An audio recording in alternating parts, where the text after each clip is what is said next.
Hello friends, welcome to my channel, myself Parag Dambulkar. In this video, we will see one important concept in C++ programming language, that is template. Here we will see two things, one is function template and another is class template. So template, this is used for the generic data type. Now it's very simple.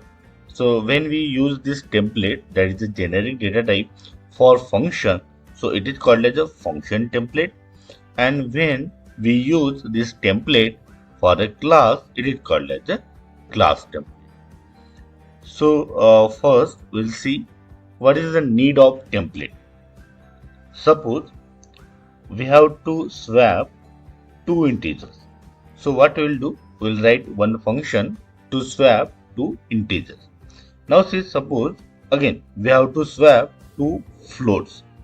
So we have to write one more function to swap float. Then suppose again we have to swap two characters. So for that purpose again we have to write one more function, third function to swap two characters. Now see, we have to write three functions. One to swap two integers, second to swap two floats, and third to swap two characters.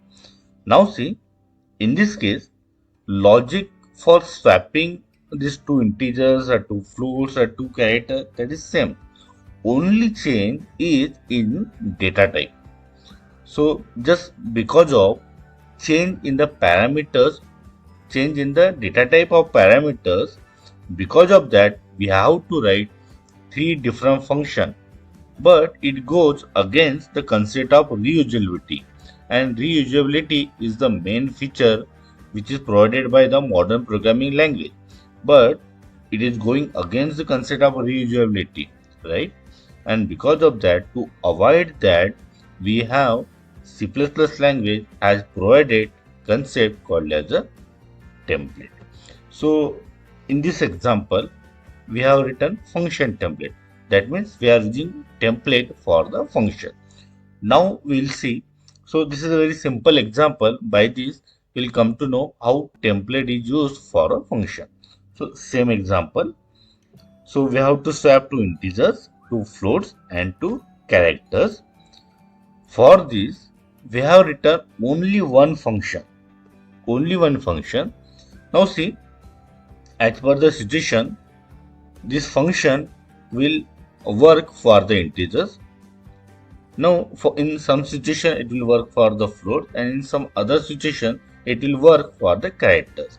Now how it will get decided that for what purpose it will get used? So it will get decided based on this placeholder. Now see, this is the definition which is written for the function definition, and before the function definition we have to add one statement. Here you can see one statement we have to add. What is there in that statement? Here first word is the template keyword. Template is a keyword that we have to use. In angular bracket we have to mention something. What is there? Type name is also one keyword, and this T is a placeholder. Now see, so template as it is we have to write, as it is a keyword. Type name is also keyword, that's why we have to write as it is. Instead of type name we can also mention class. This is also allowed. So type name or class, whether it is a function template or class template. So two keywords we can use. One is type name and another is class. Both are same. Both are allowed. And third thing is this placeholder. So I have given this T. Suppose you want anything else. You want to use any other alphabet. For example, A, B, C, D. Anything you can use. This is up to you. But in this case, we are using T. Now see, T is a placeholder.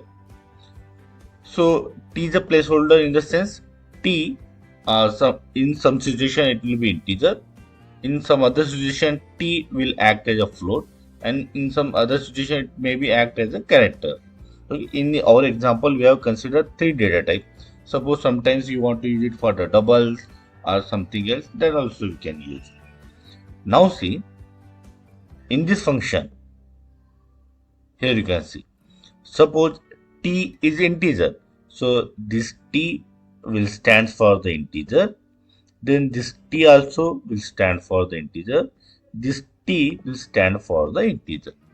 Suppose in some situation this t is acting as a float.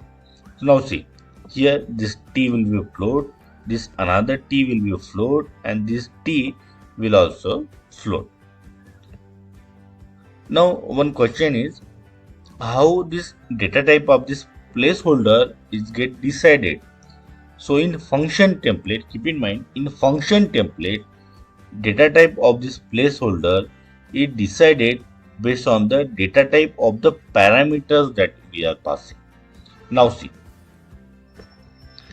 here we are calling this function swap func, and two parameters we are passing, a and b. A is what? A is integer, and that's why here see, here there are two parameters a and b, right?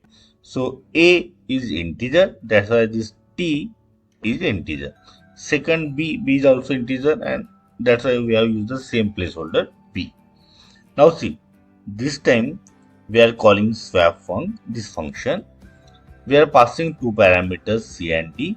C is what? C is float, and because of that this t will be float. This placeholder t will act as a float, and second again it is a float, so same t. Third time e is character, so this t will be character. E and f both are the characters, so this will be the character. Now again one question that you will ask, suppose a is integer, but suppose instead of this b, suppose I am taking c. So c is float, right? A is integer, but c is float. But here we have mentioned t. Both are the same, but these parameters have the different data type. So in that situation, how to manage this thing in code? So see, a and c both are different, both have the different data type, and because of that we need two placeholders, one for integer and another for the float. So what we can do, we have to write like this, type name. So you have to put comma, type name, and here you can give some different names. Suppose I am giving t1, so here we have to mention like t1. So this t will be integer and this t1 will be float. As C we have taken float. So likewise, again, suppose there are three parameters, so three different parameters, parameter with three different data types. So again, we can use multiple placeholder. Likewise, also we can do. But in this case, we require only one placeholder. That's why we have written only one. So we will remove this. So we have only one placeholder, that is t. Here we will change it. So we have made it b as it is. Now we will run this. So got compiled, no error. Now see. So a was 3, b was 5. So we have swapped it, 5 and 3. C was 3.5 and D was 5.3. So we have swapped it. And E, P and Q. So again that we have swapped it. And here we are printing those values. See, after calling this function, here we are printing that values. After calling this swap func for the floats, again we are printing the values. And again after that calling for the characters, we are printing this value. So in this way, function template is used. I have one more example, one more program to use this function template for the array, just to demonstrate how function template is used with the array. Very simple example what we are doing. So we have one integer array, one float array, and third is a character array, and I want to print these values. So I want to print this I want to call one function, and by in that function I want to print integer array. Again, I want one more function to print float array and one more function to print character array. Normally, see, as there are three different data types, we might have to write three functions, but by using template, we have managed it by using only one function that I have told. Before this function definition, we need to add one statement. What is the template keyword?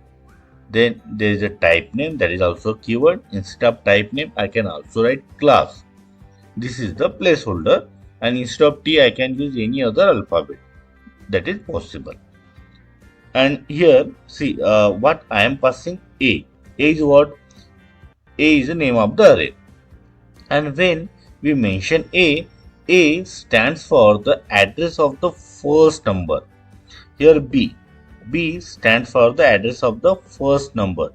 C is the address of the first number, right? So that address is passed there.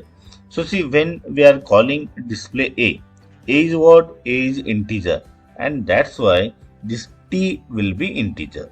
Next time when we are calling this display function, B is what? B is float. That's why this T will stands for the float. And third time when we are calling it, so C is what? C is character. So that's why this T will stands for the character. And normally, see, as it is a we are passing the address, so this X will be the A. So we are printing X array, in the sense we are printing array A. Second time we are passing B. B is the address of this array, right? So X will stands for the B array. So here we are printing B array, and third time we are printing C array, that is a character array. So just to demonstrate how we can use the function template, one simple program here I have written. So we will run this. Got compiled, no error, and here we got the output. See, here we are printing integer array, then float array and character array.